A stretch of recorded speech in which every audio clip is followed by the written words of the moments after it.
This video is critical to those who have been following the developing stories about the exchange of airstrikes between the US-Israel on the one side and Iran on the other side. Now, before you click away thinking you know this story, stop.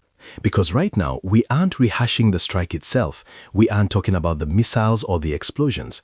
We are talking about the ghosts in the machine. We are talking about the 4 years before the bullet, and what we are about to tell you is a story so creepy, so invasive, that it reads less like a military briefing and more like a Black Mirror episode. On one quiet Saturday morning in Tehran, the day that the United States and Israel began their coordinated airstrikes on Iran, Ayatollah Khamenei, Iran's supreme leader, walked into what was supposed to be another routine meeting.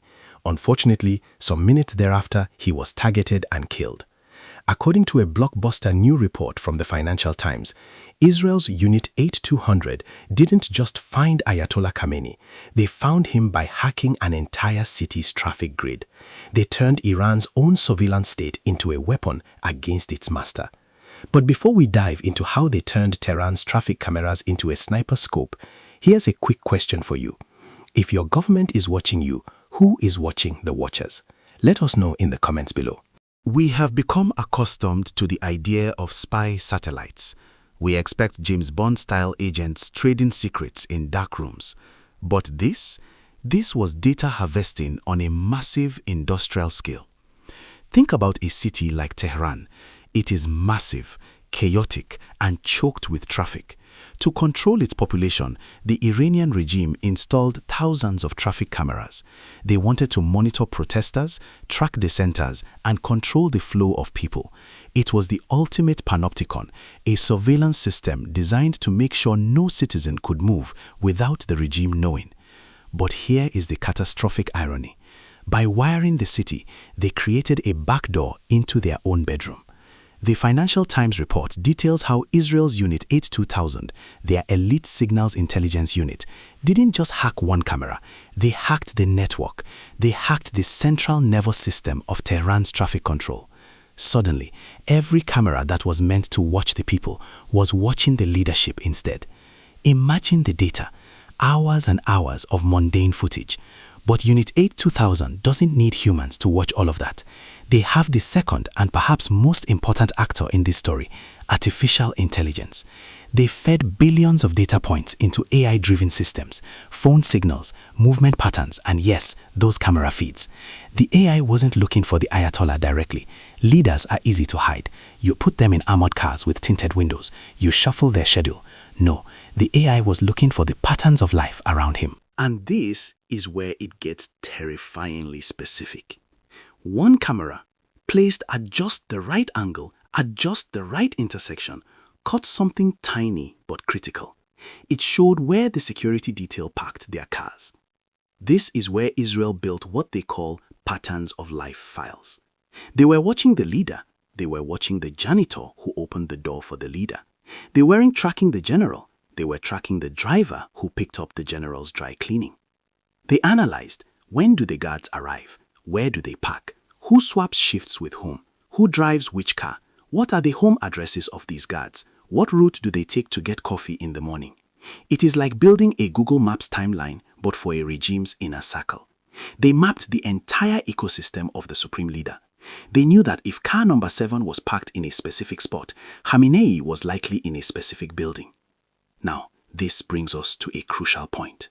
How can you, watching this video, protect yourself from this kind of intrusion? You can't turn off the city cameras, right? But you can control your digital footprint. If you want to understand how to protect your own data in a world where your car knows where you sleep, make sure to hit that like button and subscribe to the channel. We break down complex tech threats into simple survival guides. So, Israel has the data. They have the patterns. They know that when the security cars are clustered in a specific formation at a specific compound, the target is inside. But knowing where he is and knowing when to strike are two different things. The day of the strike arrived, and here is where the story becomes almost scientific in its precision. On that quiet Saturday morning, something strange happened to the cellular networks around Khamenei's compound. Phones started ringing busy, calls dropped, warnings couldn't get through. War was coming. They knew Israel and the US wanted him dead. Khamenei reportedly knew this too. In fact, the reports suggest he refused to go to a bunker. He wanted to die a martyr. But what he didn't anticipate was the audacity of the timing.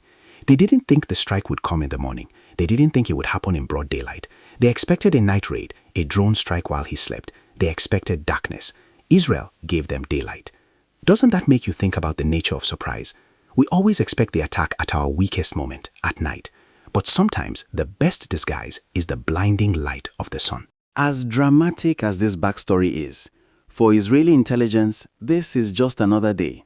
This is their playbook. If this story sounds familiar, it's because we saw the dress rehearsal in 2024. Do you remember the pager explosions? In a single staggering moment, Israel crippled Hezbollah's communication network. For years, Hezbollah's rank and file used pagers to avoid cell phone tracking. They thought they were being analog safe in a digital world. But Israel didn't hack the signal, they hacked the supply chain. They got explosives into the pagers before they were even bought. They waited. They watched the patterns of life of thousands of Hezbollah fighters. They waited until the optimal moment when the most people were holding the devices, and they pressed a button. Thousands of pagers exploded simultaneously. That operation took years of infiltration, years of analyzing the same data, years of waiting. Just like with Khamenei, it wasn't about the moment of the strike. It was about the years of watching the mundane details that led up to it. So, what does this tell us about the future? Wars today are not fought with just missiles and jets. The F-35 is the tip of the spear, but the shaft of that spear is made of data. It is made of years of invisible surveillance, of algorithms learning the difference between a security guard buying bread on a Tuesday versus a Thursday. Israel has mastered the long game. In a world of 24-hour news cycles and fast-moving conflicts, they prove that the most powerful weapon isn't the bomb, it's the hard drive.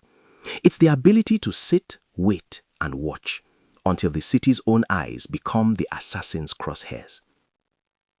Power doesn't end quietly. Some deaths are not accidents. They are messages written in code, delivered by cameras, and signed with a strike. A gunshot, a crowd, a country frozen. The killer disappears. The questions don't. This was not just about who died. It was about what followed and how we got there. Governments fell. Armies moved. History rewrote itself. All because someone decided to watch the traffic cameras. Now, I want to hear from you. We are living in a world where your Ring doorbell, your city's traffic light, and your car's GPS are all potential intelligence assets. If you were a leader, how do you hide in a world that is wired to watch? Is there any escape from the patterns of life file? Let's get a discussion going in the comment section below. And if you want to stay ahead of the curve on how technology is changing warfare and your privacy, don't forget to like and subscribe. Tap the bell icon so you don't miss our next deep dive. Thanks for watching. Stay safe and stay aware of the cameras around you.